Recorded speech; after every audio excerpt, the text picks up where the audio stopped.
Welcome to Investors Insights. Our topic today is high five market. Yes, we're tired of giving fist pumps here at Five Plan Partners. We're ready to do high fives.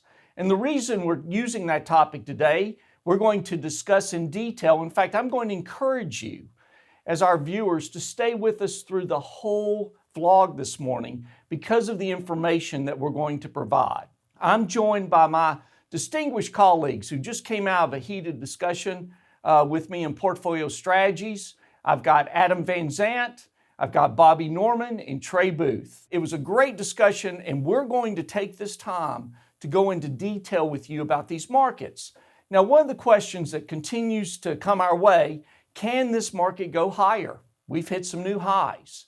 I'm going to ask Adam to talk about that here from a technical analysis standpoint, and also give you the 5 points or considerations we're looking at in this market and what's driving it. Last week was a historic week. So we saw the S&P 500 close above 4,000 for the first time in history. Now, of course, that was Thursday. It closed at 4,019. As you remember, last week, we pointed to a short-term resistance level of 4,020. So it landed almost dead on the mark.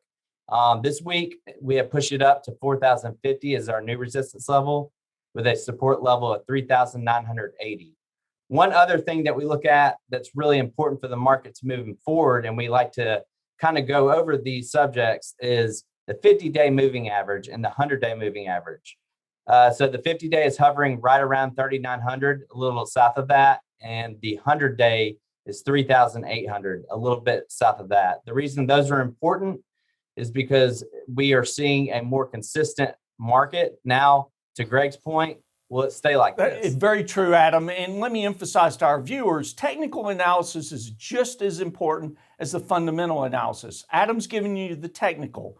We're watching the ranges and how the market is trading. That's what helped us navigate through the 2020 year as earnings just went off the chart and people not understanding how well corporations could do in the 2020 COVID environment. Here we are now through the first quarter of 2021, and we're still watching the technicals very closely, and that's why we provide this information for you. In addition to that, though, I want you to look at this next chart. This is why we said high five market.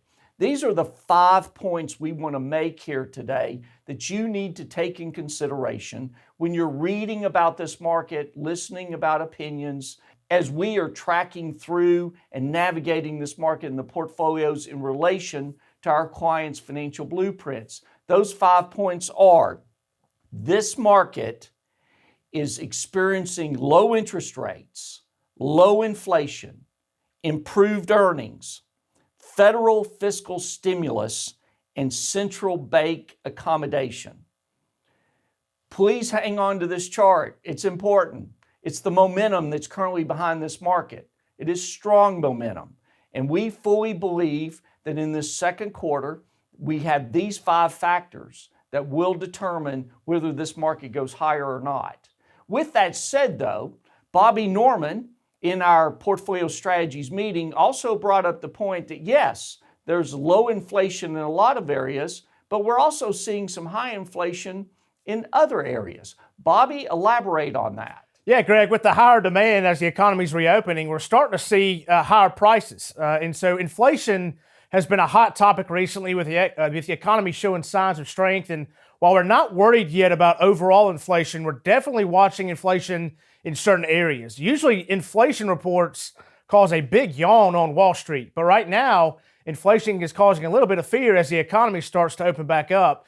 And one cause for concern is that the pandemic has caused a shortage of key business supplies, which is causing it harder for companies to produce enough goods and meet the high demand.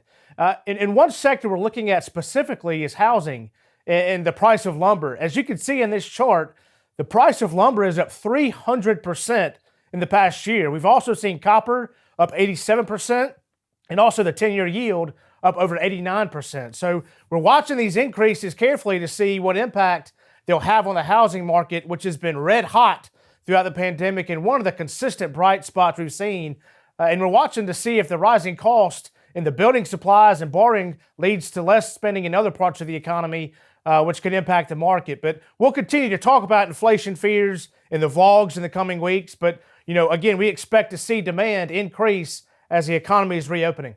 Well, and what I love about what you presented this morning is the fact that as I gave the 5 considerations, the 5 points, at the same time, though, you're emphasizing that here at Five Plan Partners, we're going to watch all 5 of these. If we start to see changes, good or bad, we're going to adjust the portfolios accordingly to take action. And of course, also staying in accordance with our clients' financial blueprints to make sure they're on track. But in addition to that, as people have said, Greg, Bobby, Trey, Adam, the market has gone higher. Where are we on jobs? Are we going to see job creation to keep this economy going strong? Trey, you chimed in today and had some great insight about the unemployment, about jobs. Talk about that in relation to what's going on in the markets. Yeah, definitely. Well, so while the markets were closed last Friday in observance of Good Friday, the data still kept coming out, and we got a phenomenal jobs report. And this is extremely important to that next step forward. So over the last year, we've seen, like Greg pointed out, a good bit of fiscal stimulus, a good bit of monetary stimulus from Congress and the Federal Reserve to really fill the gap, the output and consumption gap that was created by a huge drop in employment. We saw over 20 million jobs lost during the pandemic, and quickly we recovered 10 million. But then things stalled. And on Friday, we saw our strongest job report since August. 916,000 people returned to the workforce in March. That's extremely positive to looking forward. Really need to hand off from a stimulus-driven tailwind to a economic-driven where people are having jobs, making money, spending money, saving money, investing money. And that's really where we get that next leg as we close that gap of the remaining unemployed. And one of the bright spots that seems counterintuitive but was very bright on the jobs report on Friday was a lowering in the average wages. So throughout the pandemic, we actually saw a spike in average wages. And the reason is that the lower income individuals were the ones that lost their jobs. And so the individuals that kept their jobs had a higher average pay. And so when we see the average hourly pay drop, that means those low-income individuals are finally getting back into the labor force, which is hugely necessary. We saw a large spike in leisure and hospitality and education. So a really broad-based and very positive jobs report. Also, we saw a spike in construction. We saw that drop in February. We thought at that time that the drop in construction was because of bad weather, a deep freeze that hit the southeast back in February. Turns out that appears to be correct because we've seen a spike in construction jobs. To Bobby's point, the new home building is spiking again. So a really phenomenal jobs report across the board. We're seeing broad-based employment come back, lower wage jobs, and that's what we need to really take the next leg forward to a positive market, a positive economy, is to get off this stimulus-driven economy. And really, in the past where this has gotten rocky is the stimulus has stopped before the economy was able to stand on its own 2 feet. It looks like we still have a good bit of tailwind, to Greg's point. Really low interest rates, really accommodative Fed, really accommodative fiscal Congress. And so at the same time, we're also having stronger jobs. So a good tailwind potentially, and a good handoff from the stimulus-driven economy to a possible stand on its own 2 feet, just growing traditional economic, fundamentally driven economy. I like the fact that you gave all those details, Trey, just because it emphasizes to people all that we're watching here at Five Plan Partners for our clients' portfolios to navigate these markets. So we want you to be aware of these 5 factors, these 5 points, and we want you to know that we're going to keep you updated as we see changes in these areas. But right now, as we go into second quarter of 2021, we're still seeing a lot of positives, a lot of strength.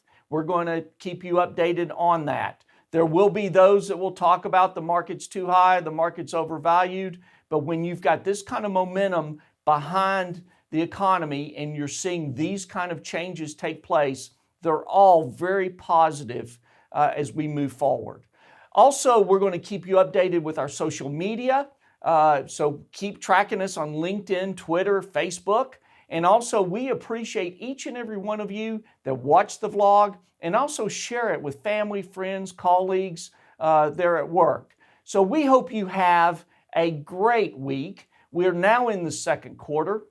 We're looking forward to keeping you updated. And just know those 5 factors will be on our radar screen. And we hope that as we continue through this second quarter, Later this year, we're getting rid of fist pumps and we're going to do high fives. Have a great week.